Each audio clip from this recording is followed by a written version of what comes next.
তাদের দুইজনকে আমাদের বাঙালি ধরে নিয়ে আসছে। এখন বর্তমানে তারা বিজিবির কাছে জমা আছে, আর দুইজন বাঙালি বিএসএফ এর কাছে ধরা আছে। বিএসএফই মনে হচ্ছে আমাদের প্রতিপক্ষ মনে হচ্ছে হাঁটিয়ে উড়াই দিবে, এরকম অবস্থা।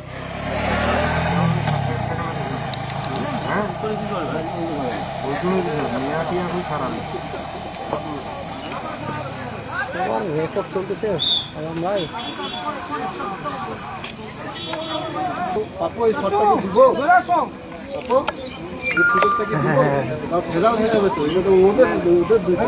নিয়ে যাচ্ছে না ওইদিকে নাকি ওইদিকে নিয়ে যাচ্ছে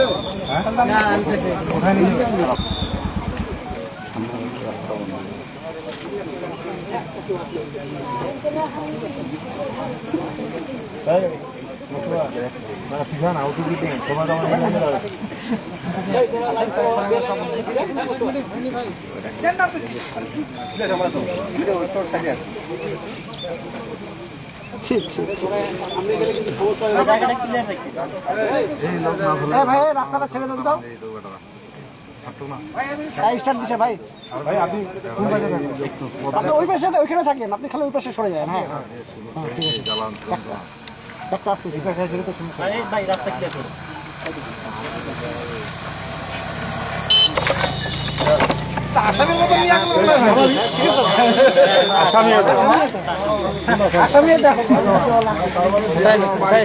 ঘটনাটা হচ্ছে, এটা হচ্ছে দিনাজপুর জেলার কাঁড়লিয়াপাড়া গ্রাম আর কি। গ্রামের পাশে হচ্ছে আমাদের ভারত, ইন্ডিয়া বাংলাদেশ একদম সংলগ্ন লাগানো।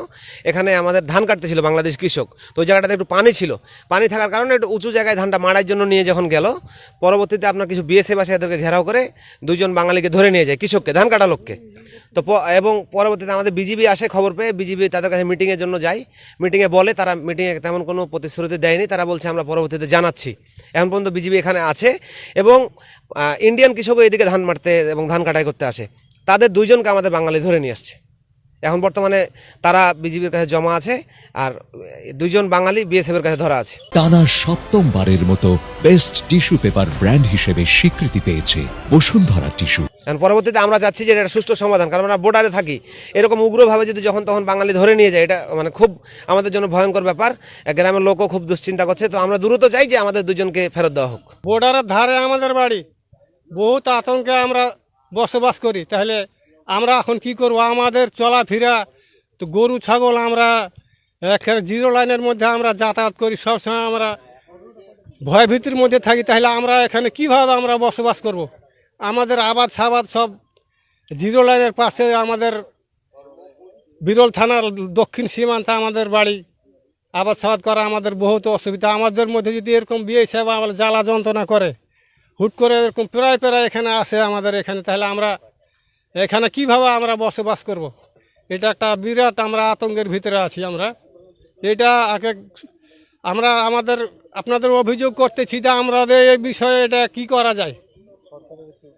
সরকারের একটু আমাদের এই বিষয়ে একটু পদক্ষেপ নেওয়ার দরকার। অনুরোধ লাগে, এই ব্যবস্থা একটা উপর থেকে করা দরকার, আমাদের জন্য নিরাপত্তা থাকে, এটা আমরা চাই। যে এই পরিস্থিতি বিরাজ করছে, এই পরিস্থিতির মধ্যে আমরা অনেক ভয়ভীতির মধ্যেই আছি। আমাদের যে পার্শ্ববর্তী ভারত, আমাদের পার্শ্ববর্তী বাংলাদেশ, একেবারে সীমান্তে আমাদের গ্রাম। এই গ্রাম থেকে আমরা গরু ছাগল হাঁস মুরগি প্রায় আমাদের পার্শ্ববর্তী বর্ডারে পাশে আমরা চড়াই। এইভাবে যদি আমাদেরকে ধান মাড়াই করতে যেয়ে যদি তারা ভারত বিএসএফ যদি ধরে নিয়ে যায়, তাহলে তো আমরা আতঙ্কের মধ্যে আছি। এই ধরনের কাজ যদি বিএসএফ করে, তাহলে তো আমরা অত্যাধিক ভয়ভীতির মধ্যে থাকব এবং ভয়ভীতি পাচ্ছি। হ্যাঁ, এইটা করা উচিত না। সরকারকে বিষয়টি একটু দেখার মতো অনুরোধ করতেছি। আচ্ছা, হ্যাঁ, সরকারকে এইটা দেখার জন্য অনুরোধ করতেছি, তাদের জন্য এই ধরনের কাম না করে। আজকে সকালে মানে কাজের ছেলে দুইজন, একজনের ধান কাটতে গেছে, কিন্তু ওই ধান বাড়িতে আছে পানি। ওই পানিটা থেকে ধানটা একটু উপরে উঠে মারতেছিল, মানে পিটাই করতেছিল, ঠিক আছে কিনা। সেই মুহূর্তে ভুট করে পিছন থেকে এসে বিএসএফ এসে ওদেরকে উঠে নিয়ে চলে গেছে, উঠে দুইজনকে দুইজনকে উঠে নিয়ে গেছে, একজনের নাম হচ্ছে সাইদুর আর একজনের নাম হচ্ছে এনামুল।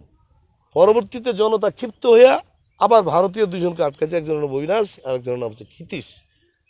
তাৎক্ষণিক আমরা বিজেপির এখানে যারা দায়িত্ব আছেন তাদেরকে জানানো হয়েছে, তারা এসে তাদের কন্ট্রোলে রাখছে এবং তারা যোগাযোগ করছে ইন্ডিয়াতে, এবং ইন্ডিয়াওয়ালারা প্রতি উত্তর দিচ্ছে যে আমাদের অফিসিয়ালি কার্যক্রম শেষ করে আপনাদেরকে জানাচ্ছি, হয়তো কিছুক্ষণের মধ্যে বা সন্ধ্যা লাগা ভাব হইতেও পারে, বলা যায় না। বিএসএফ এখন বর্তমান আগের চেয়ে অনেক আগ্রাসী মনোভাব। আগেও তো আমরা দেখেছি, এখানে আমাদের জন্ম বাড়ি ঘর দেখেছি। এই শেখ হাসিনা চলে যাওয়ার পর থেকে 5 তারিখের পর থেকে বিএসএফই মনে হচ্ছে আমাদের প্রতিপক্ষ মনে হচ্ছে হাঁটিয়ে উড়াই দিবে, এরকম অবস্থা বিএসএফের যে আচার আচরণ। ওরা আন্তর্জাতিক আইন অনুযায়ী 150 মিটার বাদ দিয়া বেড়া করছে।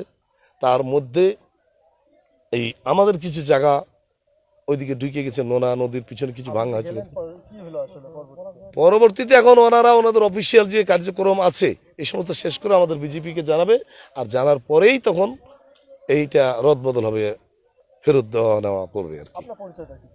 আমি নুর ইসলাম, চেয়ারম্যান, 8 নম্বর ধর্মপুর ইউনিয়ন পরিষদ, বিরল দিনাজপুর।